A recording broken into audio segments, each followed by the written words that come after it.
There is another factor, and I'm giving you another two, and they are related, and then we can wait and meet next Friday.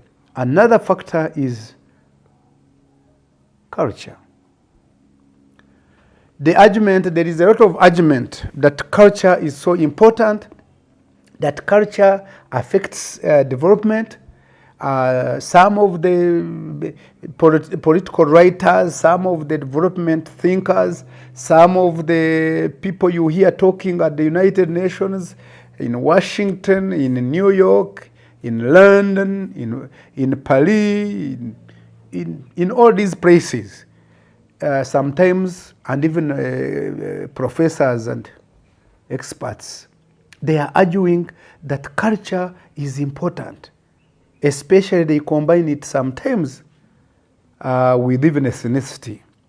They say that some countries have a culture of hard work. Other countries don't have a culture of hard work. That some countries have a culture where they cannot be trusted. A discussion has been put forward recently that, for example, the Africans cannot have a culture of they cannot be trusted, and they don't seem to trust anybody. But do you know why?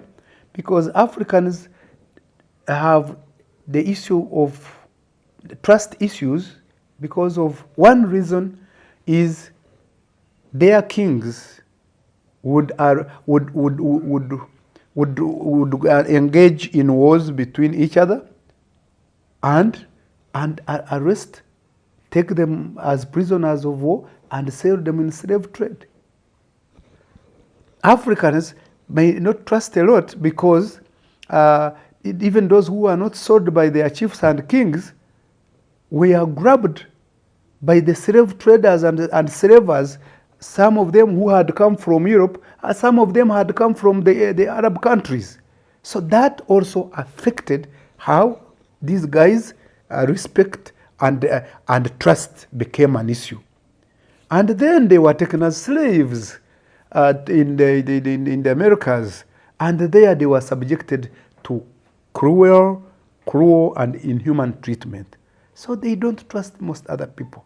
But that does not mean that the current African generally in the African countries, and I don't know, I've not talked with all of them, and I don't know many of them, doesn't mean that they don't trust.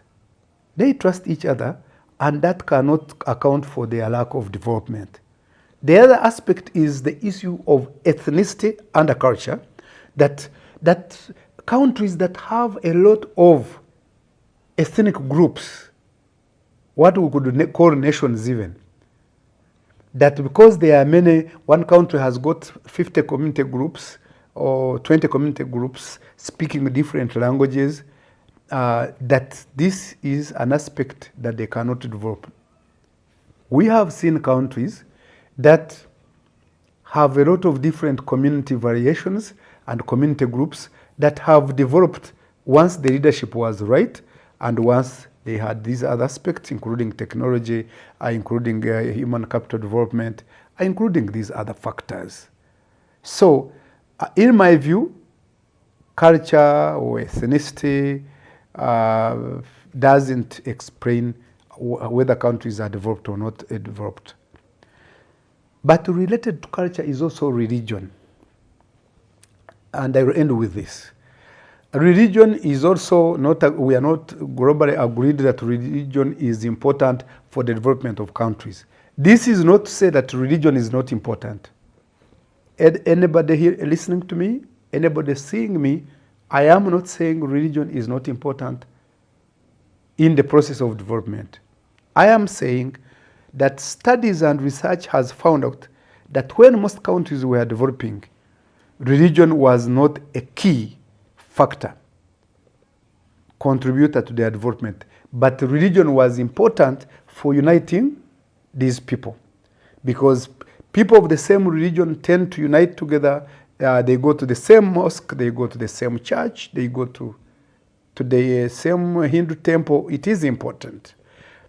What we are saying that religion alone cannot explain why countries developed. And therefore, we even find countries without religion at all. like China, has developed.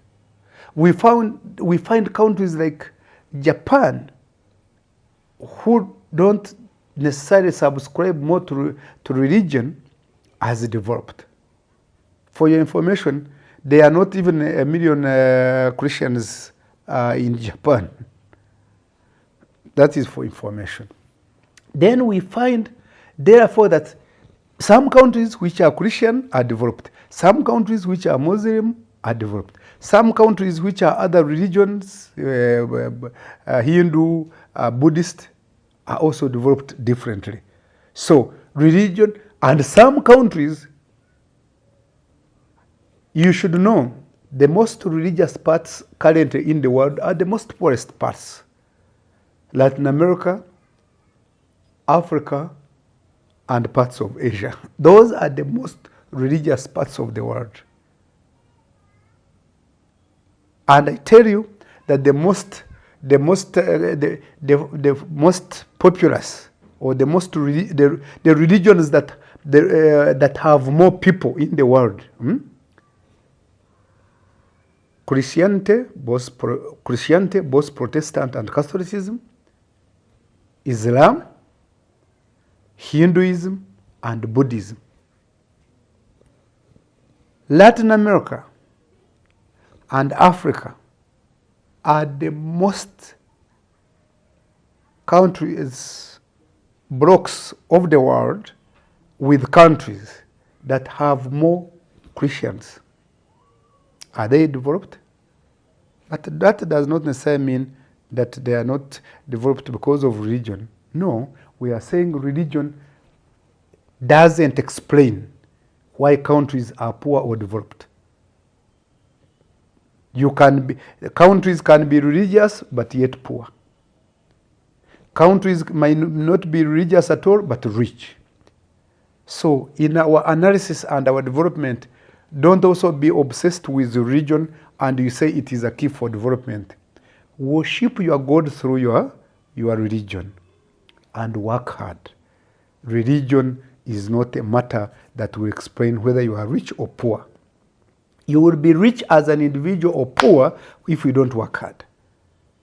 You will be rich as a country. You will be rich or poor as a country if you don't work hard and you don't have good leadership and you don't develop your human capital and you don't think about technology and you don't think about good roads and you don't think about good transport and you don't have power stations to give you energy. So religion, the only thing I discourage about religion in different places that I've visited in the world, people have begun selling miracles for money. In some Pentecostal churches, people have begun selling miracles for money. We need to be cautious about that. Religions, I'm well versed with Christianity and the Bible. I'm also well versed with the Quran. Neither in those books do I see where they say you buy miracles. Miracles were given for free. Ladies and gentlemen, listening to me or watching me or seeing me on your different platforms, thank you for listening to me. And like I told you at the beginning, this program, this show comes to you every Friday. And please watch and we share ideas. This is for you. This program is for you. Let's discuss. And every time we will be bringing a new idea because we need to develop the world by sharing what we have. Thank you very much.